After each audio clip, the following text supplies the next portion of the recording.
जो शिवसेना उद्धव ठाकरे के जो 3 सांसद उनके पास बचे हैं, 9 में से 6 तो इधर आ गए एक नाथ शिंदे की पार्टी में, वो 3 भी समर्थन कर रहे हैं। अब मैं सोच रहा हूं तो पार्टी क्यों तोड़वाई उन्होंने? जब समर्थन आपके बचे वाले सांसद भी करने के लिए। संजय राउत का स्टेटमेंट है सर आज का कि अगर इस बिल में नेसेसरी चेंजेस हो जाएं तो हमें क्या प्रॉब्लम है। तो वो चेंजेस तो हो रहे हैं उस बिल के अंदर, 50% यूनिफॉर्म इंक्रीज हर स्टेट का जो है। जब डीएमके को प्रॉब्लम नहीं है, बाकी किसी दल को क्या प्रॉब्लम हो सकती है? अगर डीएमके जैसी पार्टी जिसने सबसे ज्यादा विरोध किया था उसकी चर्चा चल रही है, और उसकी तो पुष्टि कर दी चिदम्बरम जी ने कि ये शरद पवार की और स्टालिन की पार्टी के साथ इनकी बात हो गई, और अगर वो इस बिल का समर्थन करेंगे तो उनकी अंतरात्मा के साथ धोखा होगा। अंतरात्मा उनकी, वो जो मर्जी करें सर। नहीं, बिल्कुल ठीक बात कर रहे हैं आप। देखिए, असल में ऐसा नहीं है कि ये जो 6 की बात की है आपने, शिवसेना और यूबीटी के जो टूटे, वो समर्थन करें या नहीं करें इस मुद्दे पर नहीं टूटे। उनको ये समझ में आ रहा है कि अब इस पार्टी का कोई भविष्य नहीं है और इस पार्टी में हमारा कोई राजनीतिक भविष्य नहीं है। तो ये तो बीच में आ गया है मुद्दा इस बिल का जो है समर्थन विरोध का। तो अगर ये बिल नहीं होता, समर्थन की ज़रूरत नहीं होती, तब भी उनकी कोशिश होती एनडीए में, बीजेपी में या शिंदे के साथ जाने की। तो वो मामला जो है पूरी तरह से पॉलिटिकल फ्यूचर को लेकर जो लोग चिंतित हैं उनका है। असल खेल तो जो बीजेपी कर रही है। किसी शिकारी से बात की आपने? नहीं। शिकार जब करने निकलता है, शिकारी किसको कहते हैं? बता रहे हैं, बताने की जरूरत है। तो वो पहले अपने शिकार को थकाता है। दौड़ भागो, कितना भागोगे, फिर लौट के हमारे सामने आओगे। यही दल हैं जो अभी विशेष अधिवेशन में विरोध कर रहे थे। अब होड़ लगी हुई है समर्थन की। बिल्कुल, पार्टी तोड़कर समर्थन करने को तैयार है सब के सब। तो कौन बचा? तो बीजेपी शिकार कर रही है, ये शिकार भाग रहे थे, अब भागकर फिर जो है निशाने पर आ गए हैं। तो अब इनके बचने का कोई रास्ता नहीं है और ये खुश हैं कि हमारा शिकार हो रहा है। सबसे बड़ी बात यह है कि जिसका शिकार हो रहा है उसको कोई तकलीफ ही नहीं है, दुख ही नहीं है, कोई विरोध नहीं है। इनमें से किसी ने कहा कि हमारे ऊपर बीजेपी ने दबाव डाला या हम परेशान हो गए थे इसलिए आ रहे हैं, क्योंकि सबको दिख रहा है कि फ़ायदा कहाँ रहने में है।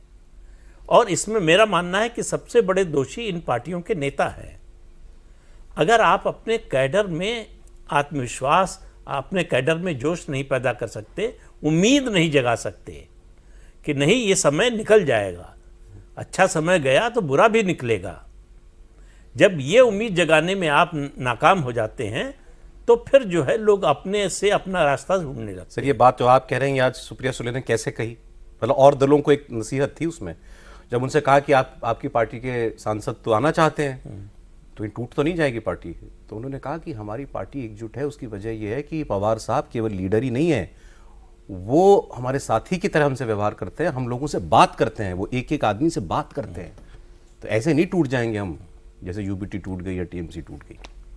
नहीं, इस तरह से टूटेंगे नहीं। और शरद पवार देखिए हर समय सौदे के लिए तैयार रहते हैं। देश के एकमात्र नेता हैं, सौदा उनके मन माफिक होना चाहिए। तो कोई आइडियोलॉजी का बैगेज नहीं है उनका, व्यवहारिक है पूरी तरह से। मैं तो कहता हूँ मतलब राजनीति में वो एक तरह से व्यापारी हैं, किधर मुनाफे का सौदा है उधर का सौदा मंजूर करेंगे। तो इसलिए शरद पवार की बात आप छोड़ दीजिए, शरद पवार आएंगे कि नहीं ये प्रधानमंत्री नरेंद्र मोदी पर निर्भर है। शरद पवार ने अपने पूरे राजनीतिक जीवन की सबसे बड़ी गलती की कि उन्होंने अमित शाह से पंगा लिया। उनको लगा कि इनको मैं निपटा दूंगा, मैं चाणक्य हूं राजनीति का। महाराष्ट्र के लोग मानते थे, 2019 में उन्होंने जो किया उससे उनको लगा कि पूरे देश का बन गया। उद्धव ठाकरे राहुल गांधी को एक साथ करने वाले वही बताए जाते हैं। कई चीजें उन्होंने बताई ना, सोनिया गांधी से कहा कि जो है इससे हमेशा के लिए जो है ये अलायंस टूट जाएगा परमानेंटली। तो कांग्रेस का भी फायदा है, एनसीपी का तो है ही।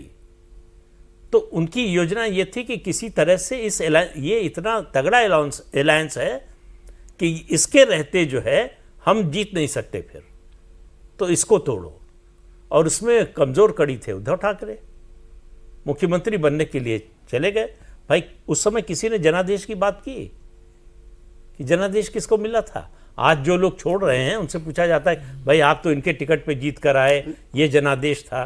तो वो जनादेश तो बीजेपी और शिवसेना के लिए था। सर ये बताइए, बाय एंड लार्ज अभी जो चर्चाएं चल रही हैं, दो पार्टीज को आप छोड़ दीजिए, कांग्रेस को और लेफ्ट को, हालांकि अब जो हो रहा है उसमें तो कुछ भी मुमकिन है, लेफ्ट जहां भी है, जितना भी है, मुझे नहीं गिनती नहीं पता उनका कोई सांसद है कि नहीं है, अदरवाइज वैसे वैचारिक तौर पर मतलब अभी कांग्रेस राहुल लीडर्स की बात करें तो लेफ्ट के और उनके नेता जो हैं वो पूरी तरीके से खड़े हुए दिखाई देते हैं मजबूती के साथ। बाकी जैसे मैंने कहा साउथ से शुरू कर लीजिए, तमिलनाडु में डीएमके की बात होगी ना इधर आने की, वो हो गए, विजय के सांसद ही नहीं है, आंध्र प्रदेश वाले इधर आने के लिए तैयार हैं, बाकी तेलंगाना में कर्नाटका में कांग्रेस है, केरल में छोड़ दीजिए, उनको छोड़ दीजिए, बीजेडी वाले वाईएसआर-सीपी वाले आंध्र प्रदेश के अंदर, ये लोग इधर आने के, जेएमएम का मैंने नाम चला, जेएमएम वालों को प्रॉब्लम नहीं होनी चाहिए, आरजेडी की भी कोई बात कर रहा था, सपा की बात तो लोग कर ही रहे हैं कि भाई यूपी को जब सबसे ज्यादा फायदा होगा सीटों में तो समाजवादी पार्टी के सांसद क्या कह के इस बिल का विरोध करेंगे, तो कौन रहेगा उधर?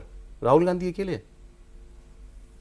अभी शुरुआत में आपने राहुल गांधी की कांग्रेस कही, मुझे थोड़ा लगा, मैं थोड़ा रुका था उस पर, और थोड़ी देर जब आप लोग चर्चा कर रहे थे तो मैंने सोचा आप लोग खड़गे साहब की कांग्रेस क्यों नहीं कहते भाई?